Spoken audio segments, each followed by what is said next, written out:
नमस्कार, अग्निपथ देख रहे हैं आप। अग्निपथ में आज बात करेंगे मोदी नीतीश की केमिस्ट्री क्या रिपीट होगी हिस्ट्री। एक सवाल जैसा है। बिहार की राजधानी पटना में प्रधानमंत्री नरेंद्र मोदी ने पहली बार रोड शो किया। ये इलाका पूर्व केंद्रीय मंत्री रविशंकर प्रसाद के लोकसभा क्षेत्र में आता है।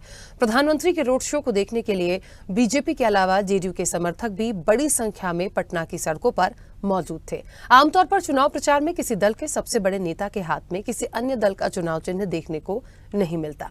नीतीश कुमार ने अपने हाथ में बीजेपी का चुनाव चिन्ह उस वक्त थामा है जब पिछले 20 साल की राजनीति में मोदी अपनी सबसे कमजोर स्थिति में है। जब मोदी ताकतवर थे तब नीतीश उनसे झगड़ रहे थे। इसका मतलब है कि नीतीश कुमार अब बहुत कमजोर हो चुके हैं। नीतीश कुमार एक हारे हुए थके हुए नेता की मन स्थिति में दिखते हैं। उन्हें बार बार ये कहने की जरूरत पड़ती है कि अब बीजेपी का साथ छोड़कर कहीं नहीं जाएंगे। ये पूरी तरह आत्मसमर्पण का भाव है। वो चाहते हैं कि अब बीजेपी के सहारे आगे की जिंदगी सुविधा में कट जाए। चलिए ग्राफिक्स के जरिए समझते हैं नीतीश की राजनीति के उतार चढ़ाव और मोदी के साथ उनके संबंधों को। नीतीश कुमार पहली बार साल 1985 में बिहार विधानसभा का चुनाव जीतकर विधायक बने थे। नीतीश ने पहली बार साल 1989 में लोकसभा चुनाव जीता था। साल 1990 में वो पहली बार केंद्र सरकार में मंत्री भी बनाए गए थे। नीतीश ने साल 2000 में पहली बार बिहार के मुख्यमंत्री पद की शपथ ली थी। हालांकि बहुमत न होने से वो सरकार एक हफ्ते भी नहीं चल पाई थी। नीतीश का राजनीतिक सफर प्रधानमंत्री नरेंद्र मोदी से काफी पुराना नजर आता है। नीतीश की लोकप्रियता में गिरावट के दावों के पीछे एक वजह उनका बार बार पाला बदलना है। नीतीश के साथ आने से एनडीए को भले ही बड़ा फायदा ना हो, लेकिन उनके विपक्ष में होने से एनडीए को बड़ा नुकसान हो सकता था। इसी साल जनवरी में विपक्ष का साथ छोड़कर एनडीए में शामिल होने के बाद ही नीतीश के राजनीतिक कद को बड़ा नुकसान हुआ है। अगर वो विपक्षी इंडिया गठबंधन में होते तो उनका कद और उनकी राजनीतिक हैसियत ज्यादा बड़ी होती।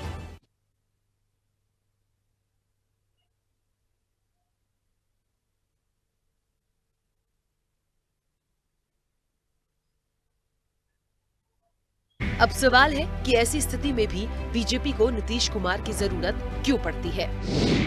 पटना में A N Sinha institute of social studies के पूर्व निदेशक और राजनीतिक मामलों के जानकार डीएम दिवाकर इसके पीछे दो प्रमुख वजह मानते हैं। इस बार मुस्लिम वोटर नीतीश के साथ नहीं दिखते हैं। फिर भी बीजेपी को लगता है कि नीतीश जितने भी सेक्युलर वोटों का विभाजन करेंगे उतना ही बीजेपी को फायदा होगा, क्योंकि ये वोट कभी भी बीजेपी का नहीं रहा है। इसकी दूसरी वजह यह है कि बीजेपी के पास बिहार में कोई सर्वमान्य नेता नहीं है और पार्टी में कई नेता खुद को मुख्यमंत्री पद का दावेदार मानते हैं। इसलिए नीतीश को आगे करके बीजेपी अपनी पार्टी के भीतर ही कलह को दबा देती है। बिहार में महागठबंधन की सरकार के दौरान नीतीश कुमार ने खुद अपनी पार्टी के किसी नेता को नहीं बल्कि आरजेडी के तेजस्वी यादव को अपने गठबंधन के भविष्य का नेता बताया था। नीतीश के महागठबंधन को छोड़ने के बाद तेजस्वी यादव ने दावा किया था कि नीतीश की पार्टी जेडीयू साल 2025 के बिहार विधानसभा चुनाव के दौरान टूट जाएगी। नरेंद्र मोदी और नीतीश कुमार के संबंध। दिसंबर 2003 में बतौर रेल मंत्री कुमार गुजरात के कच्छ में एक रेल परियोजना का उद्घाटन करने पहुंचे थे। उस दौरान नीतीश ने नरेंद्र मोदी की तारीफ करते हुए उन्हें भावी राष्ट्रीय नेता बताया था, लेकिन मोदी के साथ उनका ये रिश्ता कई उतार चढ़ाव से भरा रहा है। साल 2022 में एनडीए का साथ छोड़ने के बाद नीतीश कुमार ने नरेंद्र मोदी और बीजेपी पर कई बार तीखे हमले किए थे। नीतीश संविधान, लोकतंत्र और सांप्रदायिकता को लेकर केंद्र की मोदी सरकार पर हमलावर नजर आते थे। इससे पहले भी नीतीश कुमार और नरेंद्र मोदी के बीच संबंधों में कई उतार चढ़ाव देखा गया है। नीतीश और मोदी के बीच पहली तल्खी साल 2010 में तब देखी गई थी जब पटना में गुजरात के मुख्यमंत्री नरेंद्र मोदी के लिए भोज का आयोजन किया गया था। लेकिन अखबार में एक विज्ञापन में मोदी के साथ अपनी तस्वीर से नीतीश इतने नाराज हुए थे कि उन्हें भोज रद्द कर दिया था।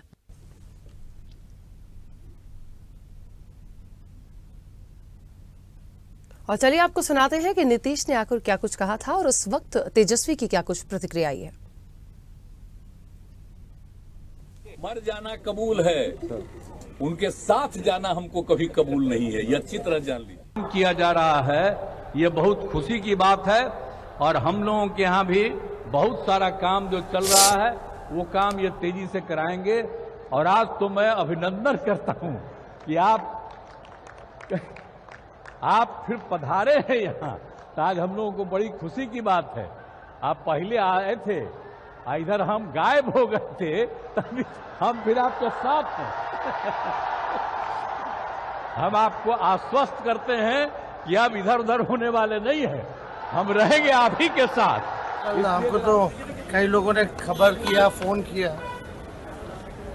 लोग जो थे नीतीश जी के स्थिति को देख के बहुत लोग दुखी थे, जिस हिसाब से उनका बॉडी लैंग्वेज रहा, लग रहा था कि जबरदस्ती जो है उनके हाथ में कमल जो है थमा दिया गया। और आपको भी पता है, विधानसभा में हमने कहा था कि अब चाचा जो मुहिम लेके निकला था, अब भतीजा जो है झंडा उठाने का काम करेगा। मर जाना कबूल है। देखिए, तो मोदी और नीतीश की केमिस्ट्री जरूर है, लेकिन निश्चित तौर पर यहाँ पर यह भी देखना होगा कि हाल फिलहाल में वो जिस तरह से नजर आए हैं उसको लेकर कई सारे सवाल उठे हैं। और जिस कद के नेता हैं नीतीश कुमार, क्या वाकई जो उनका कद था वो कम हो गया भारतीय जनता पार्टी में जाने के बाद? इससे अच्छा ये भी हो सकता था कि इंडिया ब्लॉक में वो बहुत अच्छे से सरवाइव करते। खैर देखिए, बहुत सारी चीज़ें हैं और कुछ कंटेंट जो है वो हमने इस तरीके से आज सुने, देखे और समझे हैं, जो कई जो राजनीतिक विशेषज्ञ होते हैं, जो एक्सपर्ट होते हैं, जिन्होंने बहुत नज़दीक से उनकी राजनीति को देखा समझा है, वहाँ से इन चीज़ों को लाया गया है। इस चर्चा पर सीधे आगे बढ़ेंगे। हमारे साथ मेहमान जुड़े हैं। सबसे पहले आपका परिचय करा दें। जेडीयू का पक्ष रखने के लिए विमलेंदु राय हमारे साथ जुड़े हैं। विमलेंदु जी, बहुत स्वागत चर्चा में जुड़ने के लिए। और आरजेडी का पक्ष रखने के लिए राजेश रमन हमारे साथ जुड़े हैं। राजेश जी, आपका भी बहुत स्वागत है। मैं चर्चा की शुरुआत सबसे पहले विमलेंदु जी आपसे करना चाहूंगी, और इसलिए भी क्योंकि बात नीतीश जी की चल पड़ी है, तो निश्चित तौर पर सवाल पहले आप ही से होगा। क्या बात है, जिस तरह से वो नजर आ रहे हैं थके थके से, क्योंकि उनको जिस कद काठी में उनको देखा है, जिस तरह से व्यक्तित्व को देखा है, हाल ही में पटना में जिस तरीके से रोड शो के दौरान नजर आए, थोड़ा सा ऐसा लगा कि जैसे कुछ चला गया है, या नाखुश है, या कुछ और बात है। देखिए, आप विरोधी दल जो कह रहा है, उनके कहने के मन से एपी से थके हुए जो बात तेजस्वी जी कह रहे हैं, अरे वो अपने पिताजी को देखें, क्या वो थके हुए नजर नहीं आ रहे हैं? एक 80 साल के आप बुजुर्ग से आप 30 साल के नवयुवक की तुलना नहीं कर सकते अगर एनर्जी की बात करें। और जहां तक बात है नीतीश कुमार जी के सिपाही के रूप में, तो हम लोग काम कर ही रहे हैं ना क्षेत्र में। और कहाँ भागे भागे तो तेजस्वी जी नजर आ रहे हैं, ऐसा तो कुछ नजर नहीं आ रहे हैं कि कहीं उनका कोई वोट बैंक बढ़ रहा है। जितने प्रयोग कर रहे हैं वो सारे प्रयोग जो है वो फेल होते चले जा रहे हैं। मुंह जवानी खर्चा पानी करने की आदत है इनको। ग्राउंड रियलिटी जो है, इस रियलिटी से बहुत दूर मुंह जवानी खर्चा पानी ये कर रहे हैं, इनको करने दिया जाए। माननीय नीतीश कुमार जी पूरी मजबूती के साथ बिहार की प्रगति के लिए कार्य कर रहे हैं, और इसमें कोई दो राय नहीं है। आज जो है बिहार के साथ साथ जदयू और भाजपा दोनों मिलकर कार्य कर रही है। इससे इनको चिढ़ क्यों है इस बात से? और चिढ़ है तो ये अपने पास रखें। और ये कहना कि नीतीश जी थके हुए हैं, नीतीश जी पूरी अपनी ईमानदारी और निष्ठा के साथ उन्होंने 20 साल से लगातार बिहार की प्रगति में अपना योगदान दिया है, पूरा जीवन खपाया है। आज बुजुर्ग है, उनका सम्मान करना चाहिए तेजस्वी जी को। और इस तरह से शब्द बोलकर बिहार में जितने भी वैसे बुजुर्ग और अनुभवी नेता हैं, उनका अपमान करने की, उनकी जो आरजेडी की जो परंपरा है, दूसरों को अपमान करना, अपमानित करना, उस तरह की भाषा का प्रयोग करना, ये तो मुझे लगता है पूरी तरह से निंदनीय है। तेजस्वी जी को इस पर विचार विमर्श करना चाहिए। जनता दल यूनाइटेड पूरी क्षमता के साथ और नीतीश जी अपनी पूरी क्षमता के साथ बिहार की प्रगति की राह पर जो आगे बढ़ाया है, इसको आगे लेकर जाएंगे। और जो इस तरह के एलिमेंट है, आरजेडी जो एक एलिमेंट है, वो बिहार को जंगल राज की तरफ ले जाना चाहती है, बिहार में जो है वो आग लगाना चाहती है, जातीय संघर्ष पैदा करना चाहती है, उनका एक नहीं चलेगा। जनता इसको पूरी तरह से रिजेक्ट कर देगी, और ये दिख रहा है चुनाव में। और इसका जो रिजल्ट आएगा 4 जून को, आप देखिएगा कि तेजस्वी जी कहीं नजर भी नहीं आएंगे, फिर टिकट कटाएंगे और सिंगापुर घूमने जाएंगे। दूसरा इनको कोई रास्ता नहीं मिलेगा। चलिए वापस आती हूँ विमलेंदु जी। राजेश रमन जी, तेजस्वी जी को भी सुना, उन्होंने जिस तरह से स्टेटमेंट दिया और बहुत सारी बातें बोली कि शायद आरजेडी जो है जो बहुत अच्छा काम करेगी, उम्मीदें भी उनको हैं, शायद अंदरूनी रूप से वो चाहते भी यही हैं। लेकिन देखिए पहले बीजेपी में थे, फिर आते हैं, फिर चले जाते हैं, और अब तो लगभग तय है कि शायद अब कहीं उनका ऐसा कोई प्लान है नहीं। लास्ट जो स्टेटमेंट उनका था जो हमने सुना उसमें उन्होंने यही कहा कि अब वो कहीं नहीं जाना चाहते। बट सवाल ये है कि ये थके हुए वाली जो बात आ रही है, कद काठी की जो बात आ रही है, दोनों पहलू पे मुझे लगता है मुझे जाना होगा। एक इस चीज पर भी सवाल उठे हैं कि वो रोड शो के दौरान जिस तरीके से वो कमल का वो चिन्ह लिए हुए थे, अमूमन आमतौर पर ऐसे किसी बड़े दिग्गज को ऐसे नहीं देखा जाता है, पर उनको देखा गया। तो क्या कोई मजबूरी है उनकी, नीतीश जी की बीजेपी मजबूरी हो गई आज के समय पे, या उस वक्त पे जब ये गठबंधन हो रहा था बीजेपी की मजबूरी नीतीश जी थे? क्या है इस चीज में? देखिए, आपके माध्यम से सबसे पहले जिस तरह से अभी चुनाव हो रहा है उसमें जेडीयू का बिहार में सरकार रहते हुए चुनाव आयोग से मिल के जो जंगल राज कायम कर रहे हैं वो उसकी मैं घोर निंदा करता हूँ। और आप बूथ का प्रयास कीजिए और पुलिस आपको फूल बरसाए रमन जी, तो ये तो कहीं से उचित नहीं है ना। आप कोई तथ्य है, सबूत है आपके। विमलेंदु जी प्लीज, वो क्योंकि बीच में नहीं बोले थे, एक बार से उनकी प्रतिक्रिया आ जाने दीजिए प्लीज। एक बार वो अपनी बात रख लीजिए, फिर आपको आपत्ति होगी आप अपने समय पे बोलिए। किसियानी बिल्ली खंबा नोच होगा इनका, ये पूरी तरह से झुंझलाए हुए हैं। सर प्लीज रिक्वेस्ट कर रही हूँ मैं आपसे, प्लीज एक मिनट रुक जाइए, उनको अपनी बात तो रखने दीजिए। आपने पूरी बात रखी, उनको भी तो बोलने दीजिए ना, फिर आप अपनी आपत्ति अपने समय पे बोलिएगा। राजेश जी बोलिए। ठीक है, पूरा देख लीजिए। सबसे पहले किस तरह से ऐसे महान आदमी को, महान आत्मा को पैरोल पे निकाला गया और उस तरह से पूरी तरह से 80-90 बूथ को लुटवाया गया।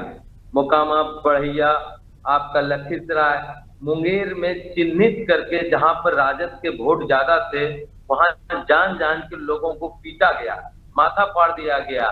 छात्र राजद के राजेश रमन जी, इस बात का नीतीश जी की कद काठी या उनके व्यक्तित्व या उनकी जरूरी और मजबूरी से क्या लेना देना है? यही मैं बोलना यही चाह रहा हूँ कि नीतीश जी की यह स्थिति हो गई कि नीतीश जी आज जंगल राज पर कायम हो गए। भाजपा जिस तरह से कह रही है करने के लिए, भाजपा के कथनानुसार ये जंगल राज जो नीतीश जी का चल रहा है उसमें भाजपा भी पूरी तरह से शामिल है। और भाजपा जिस तरह से कमल का फूल लेके खड़े थे हमारे नीतीश जी, उससे साफ जाहिर हो रहा है कि जितने घोटाले इन्होंने किया है ये भी जेल जाने के डर से जाके भाजपा में मिल गए। जन घोटाले में आप देख ही रहे हैं, सारा घोटाला है। खुद उनका केस जब पूरे यंग स्टेज से केस चल रहा था, नीतीश जी मर्डर केस में फंसे हुए थे, बहुत सारा केस है। अब भाजपा तो झूठ का भी केस बना के जेल में डाल देती है। यहाँ तो नीतीश जी कुकर्म में शामिल है, नीतीश जी हर कुकर्म में शामिल है, बस अपने आप को अच्छा साबित करने के लिए किधर भी चले जाते हैं। जरूरत जिधर चला उधर सर झुका के सो लिए। तो आपको लगता है अभी भी वो एक बदलाव करेंगे इस इलेक्शन के बाद? बदलाव क्या करेंगे? नीतीश जी की पार्टी ही इलेक्शन के बाद 4 जून के बाद नहीं रहेगी। सारे लोग टूट जाएंगे। अब कौन कहाँ जाएगा इस पर क्या बोलूं, तो सब अपना होशियार है, खुद समझ रहे हैं कि क्या होगा, कौन कहाँ जाएगा। वो चिन्ह वही तो है, वो साफ नजर आ रहा है कौन कहाँ जा रहा है, कौन आरएसएस की गोद में बैठने जा रहा है। साफ दिख रहा है इसमें कि आपका जो बात है, आपका जो क्वेश्चन है वो भी आंसर इनके पास है। 4 जून के बाद देखिए, अभी इस इलेक्शन के बाद पार्टी टूटेगी नहीं टूटेगी ये आने वाले वक्त की बात है, लेकिन जेडीयू जाएगी तो नीतीश जी के साथ। नीतीश जी बीजेपी में है तो बीजेपी में ही जाएंगे, इसमें तो मुझे लगता है कोई शंका वाली बात नहीं है। लेकिन ये बात जरूर है कि नीतीश जी का जो एक व्यक्तित्व और जिस तरह से उनकी राजनीति को देखा गया है और इस वाले रोड शो में वो जिस तरह से देखने को आए, इसलिए इस तरह की बातें उठी हैं। मतलब या आरोप लगाना तो कोई बात नहीं होती है कि उनको आपने उनका जो ग्रेस था वो कम हो गया या सारी चीजें, ऐसा नहीं है। लेकिन क्या होता है, जिस लीडर को जिस तरह से देखा गया है, जब बोलते हुए देखा गया है, तो उस तरह से वो उस रोड शो में बहुत अलग सा लगा उनको देख के, इसलिए शायद इतनी बातें निकली। और रही बात वोट बैंक की राजनीति, तो बीजेपी को कहीं ना कहीं उनका फायदा था और पूरे इलेक्शन में होगा, लगातार हो रहा होगा, यूपी बिहार की सीटों में तो निश्चित तौर पर होगा। तो मुझे लगता है इसलिए शायद उनकी जरूरत बहुत ज्यादा पड़ी थी। और हो सकता है इस इलेक्शन के बाद, जो पहले भी हम और आप हमेशा चर्चा में कहते थे, हो सकता है इलेक्शन के बाद उतनी जरूरत ना भी पड़े। तो खैर ये आने वाले वक्त की बात है, उस पर मैं कोई विशेष टिप्पणी, व्यक्तिगत टिप्पणी करूंगी भी नहीं। विमलेंदु जी कुछ कह रहे हैं, बोलिए। नहीं, मैं ये कह रहा हूँ, देखिए अभी हमारा गठबंधन के साथ ये फंस गए हैं कहीं ना कहीं, को करने के लिए ऐसा कर रहे हैं। राजेश जी 1 मिनट। जिस गठबंधन में हम चुनाव लड़ रहे होते हैं उस एक ही पार्टी का सिंबल होगा, या तो बीजेपी का होगा या जेडीयू का होगा। तो जहां भी इस तरह का है कि अगर वोट मांगने के लिए नीतीश जी बीजेपी के जो है वह कैंडिडेट के लिए जा रहे हैं और उन्होंने बीजेपी का सिंबल लोगों को दिखाया कि यही सिंबल है, तीर मतलब कमल का फूल, जहां कमल है वहां तीर भी है, जहां तीर है वहां कमल भी है। ये चीज दिखाना जनता को बहुत जरूरी होता है, क्योंकि बहुत सारे लोग जो है वो गठबंधन में ये समझते हैं कि अरे यहाँ तो हम कमल का फूल ढूंढ रहे हैं, कैंडिडेट जो है वो जनता दल यूनाइटेड का है तीर वाला, तो तीर मिल रहा है, कमल नहीं मिल रहा।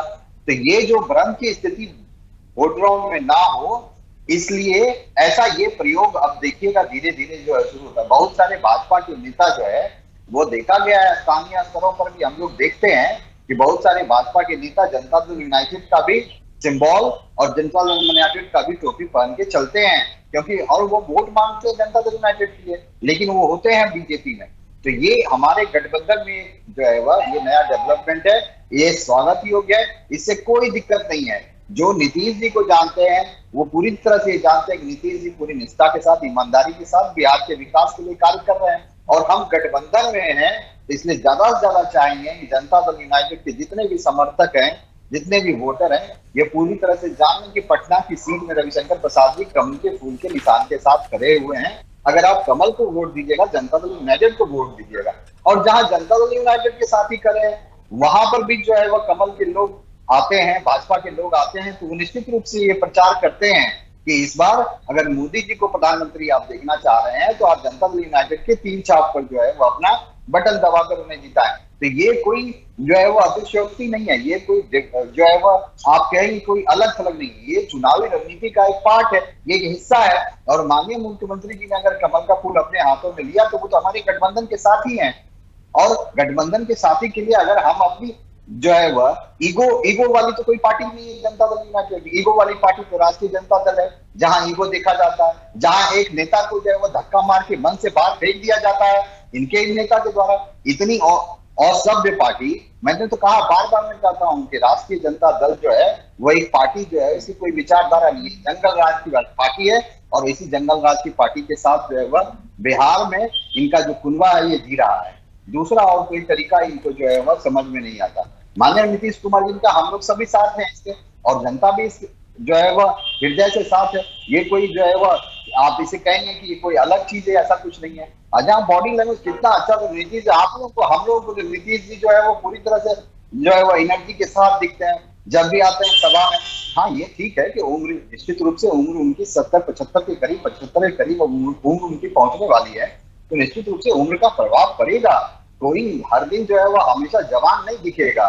राखी जी ये तो वास्तविकता है, इस स्थिति पर आए हैं तो कार्य कर रहे हैं, निश्चित रूप से उम्र का ढलान आता है, धीरे धीरे जो है वो उम्र के ढलान में ये बात दिखती है, लेकिन शरीर में जो ताकत होती है, ठीक है, उस ताकत के साथ साथ दिमाग। विमलेंदु जी ठीक है 1 मिनट और चीजों ठीक है। राजेश जी आप अपनी बात रखिएगा, एक छोटे से सवाल के साथ। देखिए ये बात सबको पता है, बिहार में नीतीश जी जैसा कोई ऐसा बड़ा बीजेपी के पास कोई नेता था नहीं, इसलिए वो तो देखिए जाना ही था उनको और तमाम चीजें होनी थी। बीजेपी इस चीज में बहुत माहिर भी है। निश्चित तौर पर यदि वोटों के विभाजन की भी बात करें, 5वां चरण है और मुझे लगता है बड़ी महत्वपूर्ण सीटें होंगी अभी भी। यूपी की भी आप देख लीजिए, बिहार की भी आप देख लीजिए, तो निश्चित तौर पर उसका प्रभाव कहीं ना कहीं पड़ेगा। राजेश जी देखिए, सबसे पहले शुरू में कुछ सर्वे आप ही लोग की टीम बोल रही थी कि महागठबंधन की क्या स्थिति थी। जैसे जैसे चुनाव बढ़ता गया, पूरा इंडिया गठबंधन लीड करता गया और सबने देखा ये सीट सारे महागठबंधन के लोग जीत रहे हैं, तो इनका ग्राफ बढ़ता गया, बीजेपी का ग्राफ घटता गया। और जहां तक की बात है, इसी बिहार ने 2014 में 32 सांसद दिया इनको, और उसके बाद 39 सांसद 2019 में दिया। आप देख लीजिए, एक भी सांसद कोई काम आया? किसी ने विकास किया बिहार के लिए? कोई सारे लोग एक पार्टी, एक गठबंधन के सांसद थे, उसके बावजूद कोई बैठ के बिहार के लिए नहीं सोचा। कोई उसी तरह से पूरे बिहार को सारे सांसद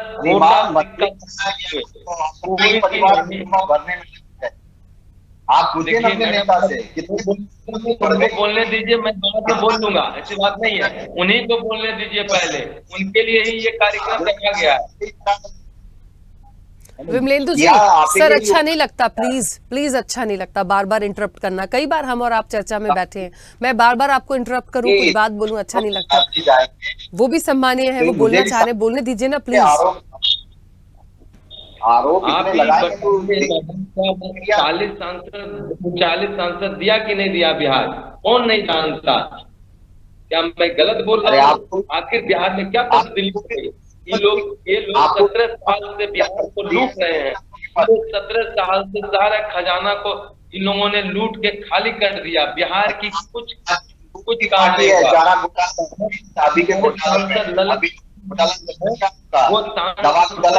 विमलेंदु जी प्लीज वापस आ रही हूँ, 1 मिनट आप एक साथ बोलेंगे, दोनों का ऑडियो ठीक से नहीं आएगा मेरे पास, प्लीज। राजेश जी कंटिन्यू करिए। सांसद मुंगेर से किस तरह से 10 साल में पूरे मुंगेर संसदीय क्षेत्र को बर्बाद करके रखा है।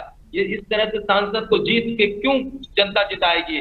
ऐसे सांसद को खदेड़ने का काम करेगी। और ये सांसद सारे गुंडा का सरदार है। ये सांसद सारे गुंडा अपने पाल के रखते हैं ये, इसलिए तो गुंडा को इस करोड़ पर छुड़ाते हैं। आप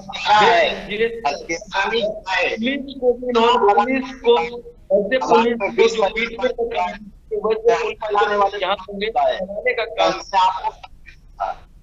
आप क्या बोलेंगे? आपकी पार्टी की जो है वो, आपकी पार्टी में कौन, नाम बताइए कौन व्यक्ति जो है वो समाज से जुड़ा हुआ व्यक्ति है, अपराधी और क्रिमिनलों का जमावड़ा करना चाहते हैं पूरे बिहार को, आग लगाना चाहते हैं पूरे बिहार में।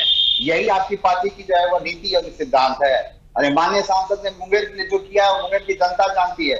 एक एक बड़े विकास के काम विमलेंदु जी, तेजस्वी जी कह रहे थे कि अंदरूनी रूप से नीतीश जी यही चाहते हैं कि जो चीजें छूट गई हैं उसको आरजेडी बढ़ाए या तेजस्वी बढ़ाएं। वो चाचा भतीजा वाला वो वैसे भी हमेशा बोलते ही हैं, उन्हें लगता है सामने से नहीं बोल रहे हैं, बट अंदरूनी रूप से वो चाहते ऐसा ही है। उनके दिल की बड़ी इच्छा है कि मुख्यमंत्री, लेकिन मैं बोलूं या मैं बोलूं, आप बार बार उन्हीं को, मेरे समय में भी वही बोल रहे हैं और आप भी वही बोलते हैं। नहीं, ये सवाल मैंने विमलेंदु जी से लिया है। राजेश जी एक मिनट क्या मैं एग्जिट कर लूं क्या? राजेश जी प्लीज इतना हाइपर मत होइए सर, मैं बहुत सम्मान पूर्वक आपसे बात कर रही हूँ, आप प्लीज अच्छे से बात करिए। अच्छा नहीं लगता सर। नहीं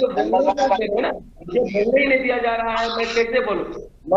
मैंने आप दोनों से तो रिक्वेस्ट करी है। विमलेंदु जी से अभी मैंने सवाल लिया, इसके पहले आप बोल रहे थे, उनको मैंने इंटरप्ट किया। राजेश जी आप जो बातें कर रहे हैं उसका तथ्य दीजिए। नहीं देते हैं तो टीवी पे मत आया कीजिए। अगर आपको ज्ञान नहीं है, अगर आप झूठे चीजों को फैलाने के लिए, अगर जो सवाल है उस पर बात मत करिए सर, बेतुकी की बातें करिए यहाँ बैठकर, ठीक है? आपके पार्टी के ऊपर करूंगा, आप ये समझ लीजिए। ठीक है, चलिए समय की सीमा है, मैं इस चर्चा को यहीं रोक देती हूँ सर, ठीक है? प्लीज पर्सनल मत होइए। आप दोनों का बहुत शुक्रिया इस चर्चा में जुड़ने के लिए। निश्चित तौर पर देखिए, नीतीश और मोदी की केमिस्ट्री की बात हो रही है, ये हिस्ट्री जो है वो रिपीट होगी, क्योंकि लगातार जो जब से नीतीश गए हैं भारतीय जनता पार्टी में, उसके बाद इस प्रचार के दौरान वो किस तरह से नजर आए हैं उस पर सवाल उठना लाजमी है। भारतीय जनता पार्टी बहुत माहिर है, वो जिस तरह से रणनीति बनाती है उसमें बहुत एक्सपर्ट है, तो निश्चित तौर पर जो चीजें अब दिख रही हैं उस पर सवाल उठ रहे हैं। बाकी आने वाले समय में भविष्य के गर्त में क्या है ये किसी को नहीं पता। चर्चा में इतना ही, बने रहिए स्वदेश न्यूज के साथ। सबसे पहले देश।